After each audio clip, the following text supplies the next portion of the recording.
أعوذ بالله من الشيطان الرجيم. بسم الله الرحمن الرحيم. الحمد لله الذي أنزل على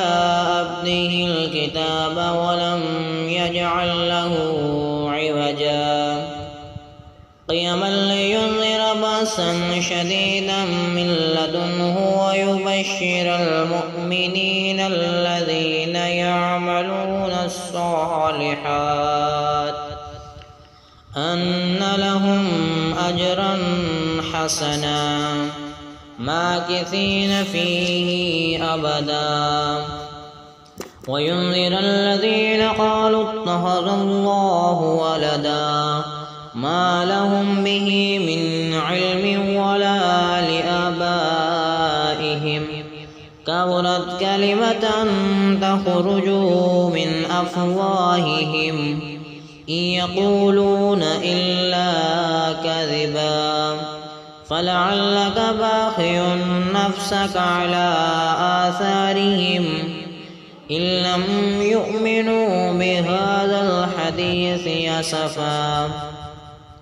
إنا جعلنا ما على الأرض زينة لها لنبلوهم أيهم أحسن عملا وإنا لجاعلون ما عليها سعيدا جرزا أم حسبت أن أصحاب الكهف والرقيم كانوا من آياتنا عجبا إذ آوى الفتية إلى الكهف فقالوا ربنا آتنا من لدنك رحمة وهيئ لنا من أمرنا رشدا فضربنا على آذانهم في الكهف سنين عددا ثم بعثناهم لنعلم أي الحزبين أحصى لما لبثوا أمدا نحن نقص عليك نبأهم بالحق إنهم فتية آمنوا بربهم وزدناهم هدى وربطنا على قلوبهم إذ قاموا فقالوا ربنا رب السماوات والأرض لن ندعو من دونه إلها لقد قلنا إذا شتتا أهؤلاء قوم اتخذوا من دونه آلهة لولا يأتون عليهم بسلطان بين فمن أظلم ممن افترى على الله كذبا وإذ اعتزلتموهم وما يعبدون إلا الله فأووا إلى الكهف ينشر لكم ربكم من رحمته ويهيئ لكم من أمركم مرفقا وترى الشمس إذا طلعت تزاور عن كهفهم ذات اليمين وإذا غربت تقرضهم ذات الشمال وهم في فجوة منه ذلك من آيات الله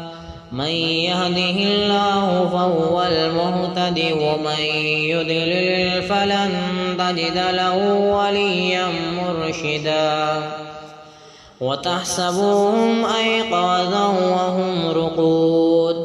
ونقلبهم ذات اليمين وذات الشمال وكلبهم باسط ذراعيه بالوسيد لو اطلعت عليهم لوليت منهم فرارا ولمليت منهم رعبا وكذلك بعثناهم ليتساءلوا بينهم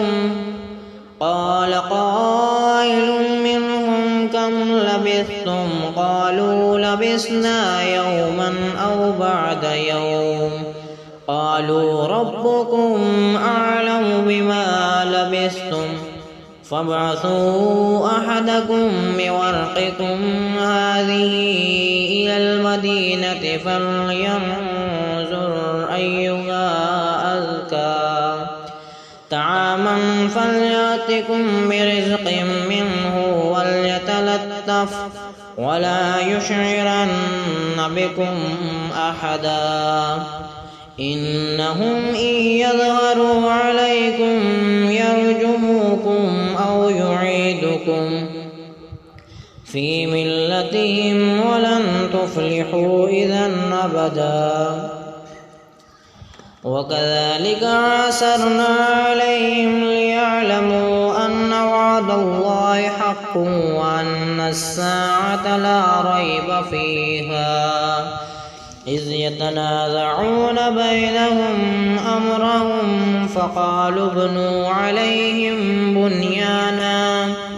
ربهم أعلم بهم قال الذين غلبوا على أمرهم لنتخذن عليهم مسجدا سيقولون ثلاثة رابعهم كلبهم ويقولون خمسة سادسهم كلبهم رحما بالغيب ويقولون سبعة وثامنهم كلبهم قل ربي أعلم بعدتهم ما يعلمهم إلا قليل فلا تمار فيهم إلا مراء ظاهرا ولا تستفتي فيهم منهم أحدا ولا تقولن لشيء إني فاعل ذلك غدا إلا أن يشاء الله واذكر ربك إذا نسيت وقل عسى أن يهديني ربي لأقرب من هذا رشدا ولبثوا في كهفهم 300 سنين وازدادوا 9 قل الله أعلم بما لبثوا له غيب السماوات والأرض أبصر به وأسمع ما لهم من دونه من ولي ولا يشرك في حكمه أحدا واتل ما أوحي إليك من كتاب ربك لا مبدل لكلماته ولن تجد من دونه ملتحدا واصبر نفسك مع الذين يدعون ربهم بالغداوة والعشي يريدون وجهه ولا تعد عيناك عنهم تريد زينة الحياة الدنيا ولا تطع من أغفلنا قلبه عن ذكرنا واتبع هواه وكان أمره فرطا وقل الحق من ربكم فمن شاء فليؤمن ومن شاء فليكفر إنا أعتدنا للظالمين نارا أحاط بهم سرادقها وإن يستغيثوا يغاثوا بماء كالمهل يشوي الوجوه بئس الشراب وساءت مرتفقا إن الذين آمنوا وعملوا الصالحات إنا لا نضيع أجر من أحسن عملا أولئك لهم جنة عدن تجري من تحتهم الأنهار يحلون فيها من أساور من ذهب ويلبسون ثيابا خضرا من سندس واستبرق متكئين فيها على الأرائك نعم الثواب وحسنت مرتفقا. واضرب لهم مثل الرجلين جعلنا لأحدهما جنتين من أعناب وحففناهما بنخل وجعلنا بينهما زرعا كلتا الجنتين آتت أكلها ولم تظلم منه شيئا وفجرنا خلالهما نهرا وكان له ثمر فقال لصاحبه وهو يحاوره أنا أكثر منك مالا وأعز نفرا. ودخل جنته وهو ظالم لنفسه قال ما أظن أن تبيد هذه أبدا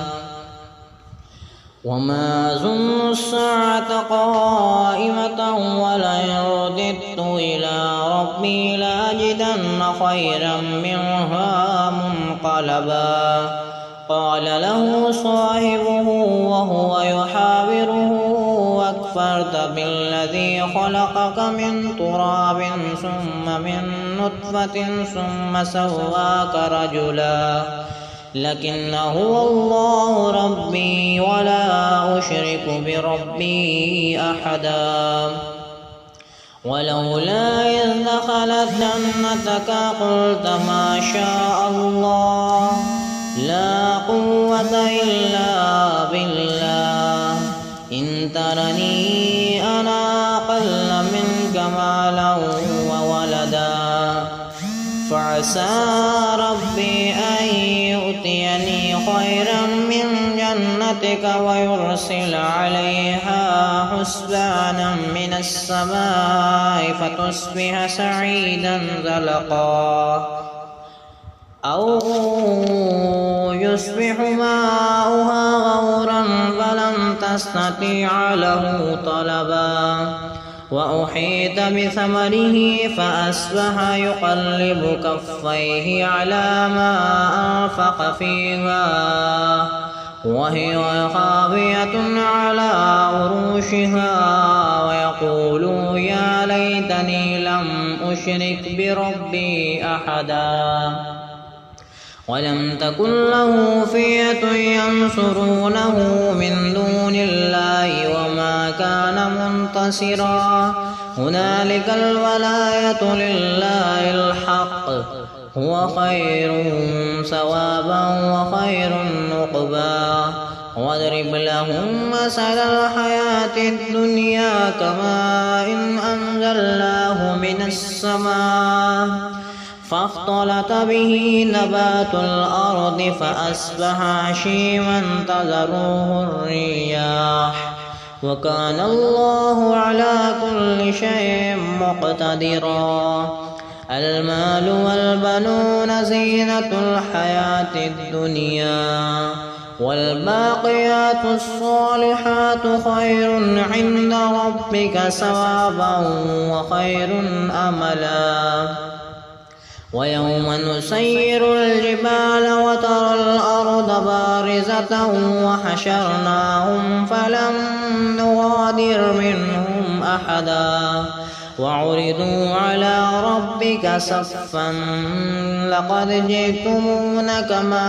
خلقناكم أول مرة بل زعمتم أن لن نجعل لكم موعدا. ووضع الكتاب فترى المجرمين مشفقين مما فيه ويقولون يا ليتنا ما لي هذا الكتاب لا يغادر صغيرة ولا كبيرة إلا أحصاها ووجدوا ما عملوا حاضرا ولا يظلم ربك أحدا. وإذ قلنا للملائكة اسجدوا لآدم فسجدوا إلا إبليس كان من الجن ففسق عن أمر ربه أفتتخذونه ذريته أولياء من دون وهم لكم عدو بئس للظالمين بدلا ما أشهدتهم خلق السماوات والأرض ولا خلق أنفسهم وما كنت متخذ المضلين عضدا ويوم يقول نادوا شركائي الذين زعمتم فدعوهم فلم يستجيبوا لهم وجعلنا بينهم موبقا ورأى المجرمون النار فظنوا أنهم مواقعها ولم يجدوا فيها مصرفا ولقد صرفنا في هذا القرآن للناس من كل مثل وكان الإنسان أكثر شيء جدلا وما منع الناس أن يؤمنوا إذ جاءهم الهدى ويستغفروا ربهم إلا أن تأتيهم سنة الأولين أو يأتيهم العذاب قبلا وما نرسل المرسلين إلا مبشرين ومنذرين ويجادل الذين كفروا بالباطل ليدحضوا به الحق واتخذوا آياتي وما أنذروا هزوا ومن أظلم ممن ذكر بآيات ربه فأعرض عنها ونسي ما قدمت يداه إنا جعلنا على قلوبهم أكنة أن يفقهوه وفي آذانهم وقرا وإن تدعوهم إلى الهدى فلن يهتدوا إذا أبدا وربك الغفور ذو الرحمة لو يؤاخذهم بما كسبوا لعجل لهم العذاب بل لهم موعد لن يجدوا من دونه موئلا وتلك القرى أهلكناهم لما ظلموا وجعلنا لمهلكهم موعدا وإذ قال موسى لفتاه لا أبرح حتى أبلغ مجمع البحرين أو أمضي حقبا فلما بلغ مجمع بينهما نسي حوتهما فاتخذ سبيله في البحر سربا فلما جاوز قال لفتاه آتنا غداءنا لقد لقينا من سفرنا هذا نسبا قال أرأيت إذ أوينا إلى الصخرة فإني نسيت الحوت وما أنسانيه إلا الشيطان أن أذكره واتخذ سبيله في البحر عجبا ذلك ما كنا نبغي فارتدنا على آثارهما قصصا فوجد عبدا من عبادنا آتيناه رحمة من عندنا وعلمناه من لدنا علما قال له موسى هل أتبعك على أن تعلمني مما علمت رشدا قال إنك لن تستطيع معي صبرا وكيف تصبر على ما لم تحط به خبرا قال ستجدوني إن شاء الله صابرا ولا أعصي لك أمرا قال فإن اتبعتني فلا تسألني عن شيء حتى أحدث لك منه ذكرا فانطلق حتى إذا ركب في السفينة خرقها قال أخرقتها لتخرق أهلها لقد جئت شيئا إمرا قال ألم أقل إنك لن تستطيع معي صبرا قال لا تؤاخذني بما نسيت ولا ترهقني من أمري عسرا فانطلق حتى إذا لقي غلاما فقتله قال قتلت نفسا زكية بغير نفس لقد جئت شيئا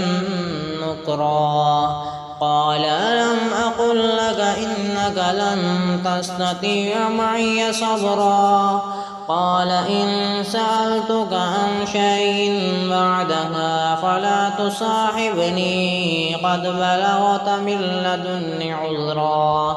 فانطلق حتى إذا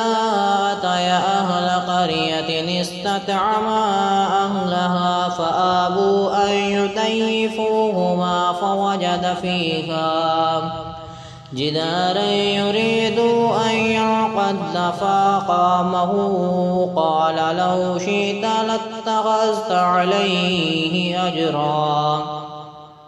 قال هذا فراق بيني وبينك سأنبئك بتأويل ما لم تستطع عليه صبرا أما السفينة فكانت لمساكين يعملون في البحر فأردت أن أعيبها وكان وراءهم ملك يأخذ كل سفينة غصبا وأما الغلام فكان أبواه مؤمنين فخشينا أن يرهقهما طغيانا وكفرا فأردنا أن يبدلهما ربهما خيرا منه زكاة وأقرب رحما وأما الجدار فكان لغلامين يتيمين في المدينة وكان تحته كنز لهما وكان أبوهما صالحا فأراد ربك أن يبلغ أشدهما ويستخرج كنزهما رحمة من ربك وما فعلته عن أمري ذلك تأويل ما لم تستطع عليه صبرا ويسألونك عن ذي القرنين قل سأتلو عليكم منه ذكرا إنا مكنا له في الأرض وآتيناه من كل شيء سببا فأتبع سببا حتى إذا بلغ مغرب الشمس وجدها تغرب في عين حمية وجد عندها قوما قلنا يا ذا القرنين إما أن تعذب وإما أن تتخذ فيهم حسنا قال أما من ظلم فسوف نعذبه ثم يرد إلى ربه فيعذبه عذابا نكرا وأما من آمن وعمل صالحا فله جزاء الحسنى وسنقول له من أمرنا يسرا ثم أتبع سببا حتى إذا بلغ مطلع الشمس وجدها تطلع على قوم لم نجعل لهم من دونها سترا كذلك وقد أحطنا بما لديه خبرا ثم أتبع سببا حتى إذا بلغا بين الصدين وجد من دونهما قوما لا يكادون يفقهون قولا قالوا يا ذا القرنين إن ياجوج وماجوج مفسدون في الأرض فهل نجعل لك خرجا على أن تجعل بيننا وبينهم سدا قال ما مكني فيه ربي خير فاعينوني بقوة أجعل بينكم وبينهم ردما آتوني زبر الحديد حتى إذا ساوى بين الصدفين قال انفخوا حتى إذا جعله نارا قال آتوني يفرغ عليه قطرا فما استطاعوا أن يظهروه وما استطاعوا له نقبا قال هذا رحمة من ربي فإذا جاء وعد ربي جعله دكا وكان وعد ربي حقا وتركنا بعدهم يومئذ يموج في بعد ونفخ في الصور فجمعناهم جمعا وعرضنا جهنم يومئذ للكافرين عرضا الذين كانت أعينهم في غطاء عن ذكري وكانوا لا يستطيعون سمعا أفحسب الذين كفروا أن يتخذوا عبادي من دوني أولياء إنا أعتدنا جهنم للكافرين نزلا قل هل ننبئكم بالأخسرين أعمالا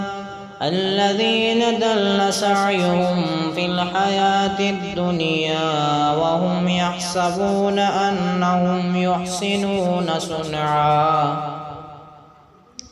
أولئك الذين كفروا بآيات ربهم ولقائه فحبطت أعمالهم